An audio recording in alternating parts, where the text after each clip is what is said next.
हिंदू हृदय सम्राट बाळासाहेब ठाकरे यांच्या जयंतीनिमित्त गरुड झेप फाउंडेशनच्या वतीने रक्तदान शिबिराचे आयोजन करण्यात आले। या शिबिराला मोठा प्रतिसाद मिळाला असून तब्बल 58 रक्तदात्यांनी रक्तदान केले। यामध्ये महिलांचाही उत्स्फूर्त सहभाग होता। मातोश्री मंगल कार्यालयात आयोजित या शिबिराचे उद्घाटन ठाकरे गटाचे रोहा तालुका प्रमुख समीर शेडगे यांच्या हस्ते करण्यात आले।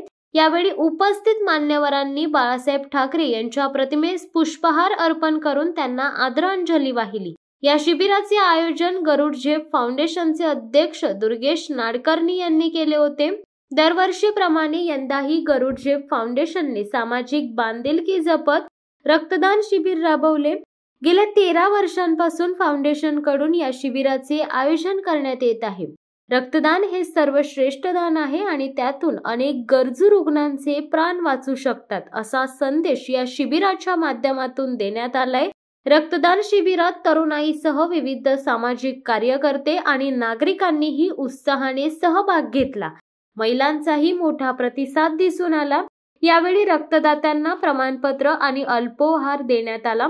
कार्यक्रमाच्या यशस्वी आयोजनासाठी गरुड झेप फाउंडेशनच्या कार्यकर्त्यांनी विशेष मेहनत घेतली।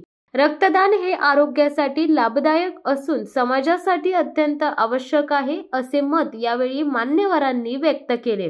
भविष्यातही अशा सामाजिक उपक्रमांना पाठिंबा देण्याचे आवाहन आयोजकांनी केले। दरवर्षीप्रमाणे हिंदू हृदय सम्राट बाळासाहेब ठाकरे यांची जयंती असते 23 जानेवारीला।